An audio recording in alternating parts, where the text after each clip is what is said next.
پانچ ایسی چیزیں ہیں جو اسی زمانے میں ہوں گی اور امام کے ظہور کے بعد ہی وہ خوشحالی کا عنوان بنے گی. سب سے پہلا عنوان ادب اور احترام کے اعتبار سے بھی میں نے اسے ترتیب میں پہلا قرار دیا ہے، زمین شرک اور کفر سے خالی ہو جائے گی. بھائی تھوڑا میں 5 مضمون بیان کروں گا کہ ہوگا کیا. سب سے پہلا عنوان یہ ہے کہ زمین شرک اور کفر سے خالی ہو جائے گی اور دنیا میں کوئی شخص باقی نہیں رہے گا جو موحد نہ ہو. دنیا میں کوئی شخص باقی نہیں رہے گا جو موحد نہ ہو. حجاج ابن یوسف کہتا ہے، راوی ہے اس روایت کا ابن حوشب. ابن حوشب کہتا ہے کہ میں ایک مرتبہ حجاج کے ہاں گیا. ظاہراً یہ متمول انسان ہے، حیثیت والا، مالی دنیاوی طور پر، اور ایسے لوگوں کو خاص مقام دیا جاتا تھا درباروں میں، ان کا خیال رکھا جاتا تھا. ان سے بات کرتے وقت بادشاہ بھی تھوڑی دیر کے لیے ان کی رعایت کرتا تھا، ان کی مراعات کرتا تھا. تو ابن حوشب کہتا ہے میں دربار میں پہنچا تو مجھے حجاج نے کہا کہ تم بڑی علمی اور قرآن کی تفسیر اور تعویل سے متعلق معلومات رکھتے ہو. ایک آیت نے مجھے تھکا ڈالا. کون کہہ رہا ہے؟ حجاج ابن یوسف کہہ رہا ہے ایک آیت نے مجھے تھکا ڈالا، مجھے اس کا حل نہیں مل رہا، مجھے اس کا جواب نہیں مل رہا. تو ابن حوشب نے کہا وہ کون سی آیت ہے؟ کہنے لگا وہ سورہ مبارکہ نساء کی 159ویں آیت ہے کہ جس میں اللہ ارشاد فرما رہا ہے، صلوات پڑھ لیں ذرا محمد و آل آ جائیے، آگے آ جائیے ذرا. اللہ ارشاد فرما رہا ہے ان من اہل الکتاب الا لیؤمنن بہ قبل موتہ ویوم القیامہ ویکون علیہم شہیدا. کوئی بھی اہل کتاب میں سے ایک فرد بھی باقی نہیں رہے گا جو اپنے مرنے سے پہلے اس پر ایمان نہ لائے اور عیسیٰ ان کے ایمان لانے کی گواہی نہ دیں. توجہ چاہوں گا عزیزان کرام. وہ کہتا ہے کہ مجھے اس آیت نے مار ڈالا، میں پریشان ہوں. یہ لاکھوں کروڑوں تعداد میں اہل کتاب یعنی یہود و نصارہ موجود ہیں اور مر رہے ہیں اور یہ دنیا سے جا رہے ہیں، یہ تو ایمان نہیں لے کر آ رہے. تو میرا دل کرتا ہے کہ ان کے گلے کاٹ دوں. قیامت سے پہلے، اپنے مرنے سے پہلے یہ مگر نہیں ہوگے کوئی اہل کتاب، قیامت سے پہلے نہیں ہوگا کوئی اہل کتاب یعنی نصارہ اور یہود و نصارہ، مگر یہ کہ وہ ایمان لے آئیں بہی کسی کے اوپر. اب کہنے لگا اس سے مراد قرآن ہے، اللہ مراد ہے کسی پر، اور پھر عیسیٰ آ کر ان کی ایمان کی گواہی دیں. تو ابن حوشب نے کہا اس میں پریشانی کی کوئی بات نہیں ہے. یہ آیہ کریمہ آخری زمانے میں ظاہر ہونے والے مہدی کے بارے میں ہے اور یہود و نصارہ سب امام مہدی پر ایمان لے کر آئیں گے اور حضرت عیسیٰ ان کے ایمان کی گواہی دیں گے. دنیا میں کوئی غیر موحد نہیں رہے گا، دنیا میں کوئی مشرک نہیں رہے گا. تو ایک مرتبہ بیٹھا ہوا تھا، ذرا سنبھل کر بیٹھا اور کہنے لگا ابن حوشب یہ کہاں سے لے کر آئے ہو بات؟ یہ نئی بات کہاں سے لے کر آئے ہو کہ آخری زمانے میں مہدی پر عیسائی بھی اور یہودی بھی سب ایمان لے آئیں گے اور ان کے ایمان کی گواہی حضرت عیسیٰ دیں گے؟ یہ کہاں سے لائے ہو بات؟ اس آیت کی تفسیر کہاں سے لے کر آئے ہو؟ کہنے لگے کہ میں علی ابن محمد سے سن کر آ رہا ہوں، یعنی امام زین العابدین سے. تو بے ساختہ کہنے لگا تم نے میٹھے چشمے سے پانی پیا ہے. تم سچ کہہ رہے ہو کہ یہ آیت اس کے علاوہ کوئی اور حل نہیں ہے اس کا، کہ یہود و نصارہ میں کوئی شخص نہیں ہوگا قیامت سے پہلے جو اس پر ایمان نہ لائے. یعنی ساری یہ دنیا، پہلا نتیجہ خوشحالی کا، ساری یہ کائنات موحد ہو جائے گی، کوئی مشرک نہیں رہے گا. اب اس منظر کے لیے امام جعفر صادق نے کیا فرمایا؟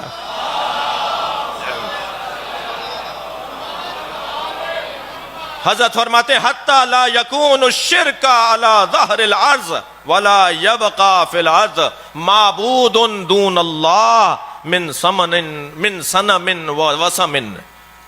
میرے مولا فرماتے ہیں اللہ اکبر، جب میرے قائم کا ظہور ہوگا تو زمین کے اوپر کوئی مشرک باقی نہیں رہے گا.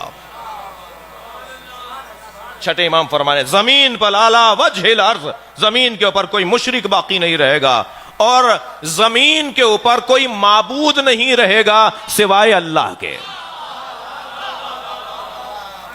یہ پہلا نتیجہ ہے خوشحالی کا، یہ پہلا منظر ہے۔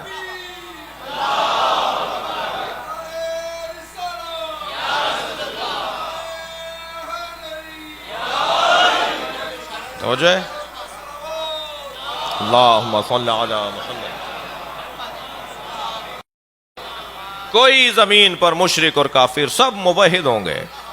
اور پھر بے ساختہ ابن حوشب نے کہا حجاج ابن یوسف کو جواب دیتے ہوئے کہ یہ جو قرآن نے کہا ہے نا لِیُظْهِرَهُ عَلَى الدِّینِ كُلِّهِ، نبی کا دین تمام ادیان پر غالب آ جائے گا، یہ وہی منظر ہوگا جب مہدی ظہور کریں گے اور دنیا کا ہر عیسائی اور یہودی سب ان کی بیعت کرے گا۔ جی اسی مرحلے پہ ایک جملہ اور کہتا ہوا گزروں کہ جو ظہور کا انتظار کرنے والے ہیں نا جی، ان کی قسمت ہی کچھ اور ہے، اس لیے کہ جو آج ہم کہہ رہے ہیں کل سب کہیں گے۔ بھائی مجھے اس ملنگ سے بڑا پیار ہے جو گلی کوچے میں کہتا ہے آج نہیں کل سب علی علی کہیں گے۔ آخر ہونا یہی ہے جو آج آپ کہہ رہے ہیں۔ صلوات پڑھیں محمد و آل محمد۔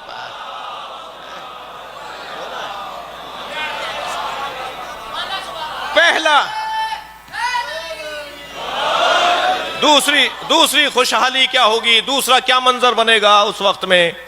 حضرت فرمانے قال صادق، میرے مولا صادق کا فرمان ہے رفع التقیۃ عند قیام القائم وینتقم من عدو اللہ، جب میرا قائم قیام کرے گا تو تقیہ اٹھا لیا جائے گا۔ اچھا اس کا مطلب یہ ہے کہ ابھی تقیہ ہے، یہ کوئی نہ کہے کہ تقیہ کا دور نہیں رہا۔ تقیہ کے دور کو صرف ظہور کا دور کہا جاتا ہے، تقیہ اٹھنے کے دور صرف ظہور کا دور ہے۔ یہ آج کا بعض اوقات ہمارے بچے کہہ رہے ہوتے ہیں آج تقیہ کا دور نہیں ہے۔ کون کہہ رہا ہے یہ تقیہ کا دور نہیں ہے؟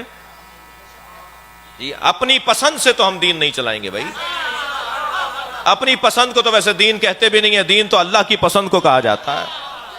جی تقیہ اس دور کے اندر جی اچھا بحث تقیہ کی نہیں ہے، لیکن صرف ایک جملہ کہتا ہوا گزر رہا ہوں۔ تقیہ اہل دقت بیٹھے ہیں، اہل ادب بیٹھے ہوئے ہیں، الفاظ پر غور اور توجہ دینے والے تشریف فرما ہیں جی۔ تقیہ استعداد مخاطب کا موضوع نہیں ہے کہ میں ڈر رہا ہوں اس لیے نہیں بول رہا، موضوع ہی نہیں ہے مخاطب کا۔ تقیہ استعداد مخاطب کا موضوع ہے، سامنے والا اس قابل نہیں ہے کہ حق بات بتائی جائے، اسے تقیہ کہا جاتا ہے۔ صلوات پڑھیں محمد و آل محمد پر۔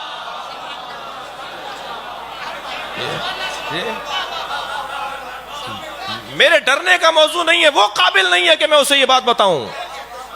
اللہ اکبر۔ عزیزان گرامی، لہذا اگر آج کبھی ہم یہ بیان دیں، اور ہمارا بیان کیا ہے، ہم ہیں کون بھائی؟ میں اپنی بات کروں، میں ہوں کون؟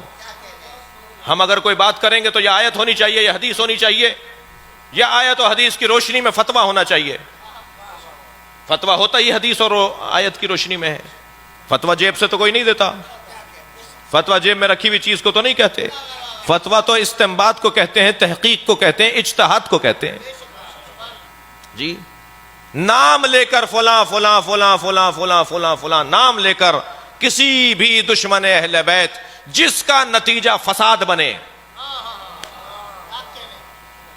وہ شرعاً جائز نہیں کہہ رہے ہمارے علماء، اور وہ تو بیٹھے ہوئے ہیں ہزاروں فصیلوں کے اندر سینکڑوں محافظوں کے ساتھ، ان کا مسئلہ ہی نہیں ہے۔ مسئلہ تو اس کا ہے جو 2000 گھروں میں ایک آدمی علم لگائے بیٹھا ہے، اسے کون بچائے گا؟ اس کے لیے کون نظام دے گا؟ اس کی زندگی کا کون دستور مرتب کرے گا؟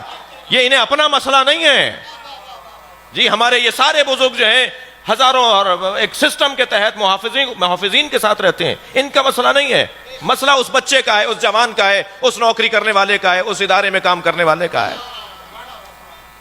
میرے پاس تینوں بزرگوں کے فتوے موجود ہیں۔ حضرت آیت اللہ سیستانی نے تو بہت ہی واضح اور روشن طور پہ کہہ دیا بڑا اچھا جملہ انہوں نے کہا ہے جو میرے مضمون میں بھی ہے. وہ فرماتے ہیں کہ دو نام ان سے پوچھے گئے کہ ایک بی بی کا نام پوچھا گیا، ایک خاتون کا جو نبی سے وابستہ ہیں، اور ایک پہلے 3 شخصیات میں ایک کا نام لے کے پوچھا گیا کہ ان کے بارے میں علنی نام لے کر کوئی بات کہنا کیسا ہے. تو انہوں نے جواب دیا کہ 2 حرام ہے. آیت اللہ سیستانی کا فتویٰ، حرام ہے نام لے کر. مجھے تو سمجھ میں بعض اوقات نہیں آتا کہ اگر ہم کہہ رہے ہیں کہ حرام ہے نام لے کر تبرہ کرنا، تو یہ کس نے کہہ دیا کہ انہیں آئیڈیل مان لو؟ شہنشاہ حسین نقوی نے یہ کہاں کہہ دیا کہ یہ آج کے بعد ہمارے مرشد ہو گئے؟ ہمارے مرشد پیر نہیں ہے. یہ ایک علیحدہ موضوع ہے. کہنے لگا جی آپ نے کہا ہے، اس کا مطلب ہے انہیں بڑا. یہ کس نے کہا ہے؟ یہ نتیجہ کہاں سے نکل رہا ہے؟ اگر ہم کسی فتوے کو بیان کر رہے ہیں تو یہ نتیجہ کہاں نکل رہا ہے کہ ہم نے انہیں اپنا بڑا مان لیا؟ بڑا علی ہے بس. ہمارے نزدیک اگر کوئی وجود ہے قابل پیروی تو مولا کائنات کی ذات ہے. ہم علی کے سامنے ہر آنے والے کو باطل مانتے ہیں. مسئلہ کچھ اور بیان ہو رہا ہے جی. تو حضرت آیت اللہ سیستانی 2 ناموں کے پر فرماتے ہیں، کیونکہ ان سے پوچھے ہی 2 نام گئے. انہوں نے کہا حرام ہے ان کا نام لے کر ان کے بارے میں کوئی بات کرنا. حتی قام القائم. بھائی میں اپنے مضمون میں ہوں. جو آیت اللہ سیستانی کے فتوے کا حصہ ہے نا، فرماتے ہیں کچھ مت کہو جب تک کہ قائم نہ آ جائے. صلوات پڑھے محمد و آل محمد پر.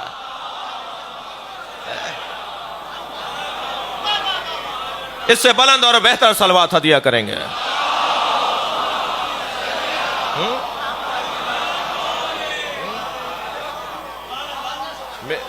میرے مولا صادق فرمانے تقیہ اس وقت اٹھا لیا جائے گا جب حضرت آ جائیں گے، تب تو حضرت بتائیں گے نا ہمیں کیا کرنا ہے. اور بہت واضح ہے کہ ہمیں حضرت کیا بتائیں گے. بہت واضح ہے اس باب میں، جس باب میں عرض کر رہا ہوں. تقیہ اٹھ جائے گا. وہ بات جو آج ہم نہیں کر پا رہے جی وہ ہم کریں گے. یہ دوسرا نتیجہ ہے حضرت کے ظہور کا، ماحول کی تبدیلی کا. آج گھٹے ہوئے ہیں نا، آج گھٹے ہوئے ہیں بہت سارے ماحول میں. ہم گھٹے ہوئے ماحول میں ہیں. وہ گھٹے ہوئے خوشحالی تو گھٹے ہوئے ماحول کو نہیں کہتے، گھٹن سے نکلنے کو خوشحالی کہتے ہیں نا. جب حضرت آئیں گے تو گھٹن سے نکل جائیں گے. یہ دوسرا نتیجہ ہے. اور تیسرا نتیجہ سنیں، فرماتے ہیں کہ عقل، وہ عقل نظری ہو یا عقل عملی ہو. عقل کی 2 قسمیں، ایک عقل عملی ہے، ایک عقل نظری ہے. اچھی رائے دینا، عقل مندانہ بات کرنا، یہ عقل نظری ہے. اور اچھا قدم اٹھانا یہ عقل فعلی اور عملی ہے. کوئی ایک اچھا قدم اٹھائے، اس کے قدم اٹھانے پر لوگ تعریف کریں، یا وہ ماحول کے لیے اور وہ ضرورت کا حصہ ہو، تو کہا جائے گا یہ عقل عملی والا شخص ہے جی، عقل عملی والا شخص ہے. اور عقل نظری، اچھا خیال، اچھے تصور. عقل عملی ہو یا نظری ہو، عقل کی کیفیت کیا ہو جائے گی؟ حضرت فرما رہے ہیں کہ یہ ایسے کمال پر پہنچے گی کہ تاریخ بشریت میں اتنی عقل نے کام کیا ہی نہیں ہوگا. 3 یا 4% عقل اگر استعمال ہو تو ارسطو بنتا ہے، سقراط بنتا ہے، ملا ہادی سبزواری بنتے ہیں، بڑے بڑے نابغہ روزگار بنتے ہیں. جب وہ 4% اپنی عقل کو استعمال کر رہے ہوں، جب حضور ظہور فرمائیں گے تو 100% عقل کام کرے گی. 100% عقل کام کرے گی. خوشحالی کا عالم یہ ہوگا. اب وہ حدیث کا جملہ دیکھیں جو امام فرما رہے ہیں. فرماتے ہیں اذا قام قائمنا اذهب الله عن شيعتنا الآهة وجعل قلوبهم كدبر الحديد وجعل قوة الرجل منهم قوة 40 رجلا ويكونون حكام عرض. جب ہمارا قیام کرے گا تو ہمارے شیعوں میں 4 صفتیں ایجاد ہو جائیں گی. چاہ رہے ہیں یہ بات کروں میں؟ جب حضرت ظہور فرمائیں گے، سرکار فرما رہے ہیں ہمارے شیعوں میں پھر 4 صفتیں ایجاد ہو جائیں گی. سب سے پہلی صفت ہمارے شیعوں میں یہ ایجاد ہوگی کہ ہمارے شیعوں میں کوئی غیر عاقل نہیں رہے گا. کوئی نہیں رہے گا جس کی عقل کام نہ کرتی ہو، جو عقل مند نہ ہو، جو ذہین نہ ہو، جو ہوشیار نہ ہو. سب سے پہلی صفت ہمارے شیعوں میں یہ آئے گی. فرماتے ہیں وَجَعَلَ قُلُوبَهُمْ كَدُبُرِ الْحَدِيدِ. اور دوسری صفت ہمارے شیعوں میں یہ آئے گی کہ ان کے جو دل ہیں نا وہ لوہے کی طرح سخت ہو جائیں گے, کسی سے ڈریں گے نہیں. جرت پیدا ہو جائے گی ان کے اندر ایک خاص توانائی ایجاد ہو جائے گی. وَجَعَلَ قُوَّةَ الرَّجُلِ مِنْهُمْ قُوَّةَ 40 رِجَالًا. 40 مردوں والی طاقت ایک مرد میں آ جائے گی. خوشحالی دیکھ رہے ہیں نا آپ جی. 40 انسانوں والی توانائی, 40 انسانوں والی قوت ایک شخص میں آ جائے گی. وَيَكُونُونَ حُكَّامُ الْأَرْضِ. اور یہ ہمارے شیعہ پوری زمین پر حکومت کریں گے. ساری زمین ان کی ہوگی, پھر یہ پوری زمین پر حکومت کریں گے. یہ تیسرا نتیجہ ہے اس خوشحالی کا, یہ تیسرا منظر ہے اس خوشحالی کا. چوتھا سنیں گے عزیزان گرامی, صنعت اور ٹیکنالوجی اور جدت اپنا ماضی بھلا بیٹھے گی. اتنی جدت ہو جائے گی کہ حضرت فرما رہے ہیں, اب حضرت کے جملے میں سنا دیتا ہوں حضرت کیا فرما رہے ہیں. حضرت فرما رہے ہیں اِنَّا قَائِمَنَا اِذَا قَامَ. جب ہمارا قائم قیام کرے گا, آئے گا, مد اللہ شیعتنا, اللہ ہمارے شیعوں کو وہ توانائی عطا کرے گا. فی اسمائہم, ان کی سماعت میں, فی ابصارہم, ان کی آنکھوں میں, ان کی آنکھوں میں وہ توانائی عطا کرے گا. حتی لا یکون بینہم و بین القائم, یہاں تک کہ ان کے اور قائم کے درمیان کوئی نہیں ہوگا واسطہ بننے والا, مگر وہ دنیا کے اس کونے میں بیٹھے ہوئے قائم کو دیکھ رہے ہوں گے, اور قائم جب ان سے بات کرے گا تو قائم کی بات کو وہ سنیں گے. صلوات پڑھیں محمد و آل محمد. جی جی. حضرت فرماتے ہیں شہر اتنے وسیع ہو جائیں گے کہ نماز جمعہ میں شرکت کرنے کے لیے تیز رفتار گاڑیاں بھی کند پڑ جائیں گی. جب لوگ نکلیں گے کہ ہمیں جمعے میں پہنچنا ہے, جمعے کا کتنا فاصلہ ہے جی, اتنے کم فاصلے شہروں کی وسعت کی وجہ سے, شہروں کی جدت کی وجہ سے تیز رفتار گاڑیاں بھی انہیں جمعے میں پہنچانے میں تاخیر کر رہی ہوں گی. فرمایا زمین کا کوئی ارض سہلا نہیں ہوگا. ارض صخرہ ہوتا ہے پکی زمین, کچی زمین کو ارض سہلا کہتے ہیں. صخرہ والی زمین یعنی جس پہ پتھر لگا ہوا ہے, پکی زمین, اور سہلا یعنی کچی زمین. فرما رہے کوئی زمین ارض سہلا نہیں ہوگی دنیا کے اندر کہ جہاں ہریالی نہ ہو.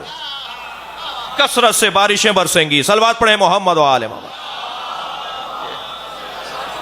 جی, کثرت سے بارشیں برسیں گی, کوئی زمین مردہ نہیں رہے گی, کوئی زمین بنجر نہیں رہے گی. ہریالی اور سبزہ ہر جگہ پر دکھائی دے گا. حضرت فرما رہے ہیں کہ لوگ دشواریوں سے نجات پا جائیں گے, لوگ آسانیوں میں زندگی گزاریں گے, اور کیفیت یہ ہوگی کہ خوشحالی ان پر حاکم ہوگی. کوئی بیمار اپنی بیماری کو رفع کرنے کے لیے دوا کا محتاج نہیں ہوگا, بلکہ صورت قائم کی دیدار کا محتاج ہوگا.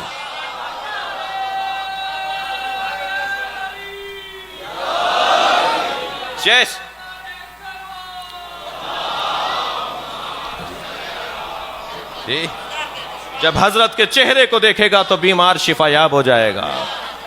کوئی بیمار نہیں رہے گا جو شفا یاب نہ ہو. فرماتے ہیں کہ کوئی لا علاج مرض باقی نہیں رہے گا, حتی لا ولد لوگوں کو اولادیں ہوں گی جنہیں ڈاکٹروں نے جواب دے دیا جو بانجھ ہیں, جو اس قابل نہیں ہے کہ ان کے اولادیں ہوں. جب ظہور ہوگا تو لا ولد صاحب اولاد ہو جائیں گے. اس کے بعد فرماتے ہیں میرے مولا کوئی حاجت مند نہیں ملے گا جس کو تم اس کی حاجت روائی کے لیے کچھ دے سکو. لوگ صدقہ لے کر فقیروں کو ڈھونڈیں گے, اور جسے فقیر سمجھ کے دیں گے وہ کہے گا میں خود صدقہ لے کر فقیر ڈھونڈ رہا ہوں. زکوٰۃ کے اور اموال کے ڈھیر لگ جائیں گے, کوئی لینے والا نہیں ہوگا, دینے والے ہوں گے, لینے والا کوئی نہیں ہوگا. یہ خوشحالی کا زمانہ ہوگا. فرماتے ہیں بوڑھے جوان ہو جائیں گے, جوانوں کی توانائیوں میں اضافہ ہو جائے گا, ضعف اور کمزوریاں برطرف ہو جائیں گی, اور فرماتے ہیں کہ بد شکل خوبصورت اور حسین ہو جائے گا. اللہ اکبر. یہ ساری احادیث سنا رہا ہوں میں آپ کو. بد شکل خوبصورت اور حسین ہو جائے گا. فرماتے ہیں کہ وہ وقت ایسا ہوگا کہ جب زمین کے اوپر کوئی جاہل نہیں رہے گا. ہر شخص عالم ہوگا. اور معصوم کی حدیث سے جو استفادہ کر رہا ہوں, کوئی شخص زمین پر جاہل نہیں رہے گا. فرمایا جیسے ہمارے خاص شاگرد آج دکھائی دیتے ہیں ایسے ہمارے عام لوگ ہو جائیں گے. اب یہ میرا استنباط ہے, جیسے آج مجتہد نظر آتے ہیں کل سارے مجتہد ہو جائیں گے. اللہ اکبر. میں آج مجتہد ہونے کی دعوت نہیں دے رہا, یعنی اس معنی میں کہ جی کہ میں تو خود جانتا ہوں, اور مشکل یہ ہے کہ جو نہیں جانتا وہ جانتا ہے, تو وہ والی بات نہیں. لیکن جب حضرت ظہور فرمائیں گے تو کوئی شخص جاہل نہیں رہے گا. اس درجے پر اس کا علم آ جائے گا جس درجے پر امام کے خاص اصحاب کا علم ائمہ کے زمانے میں تھا. اللہ اکبر.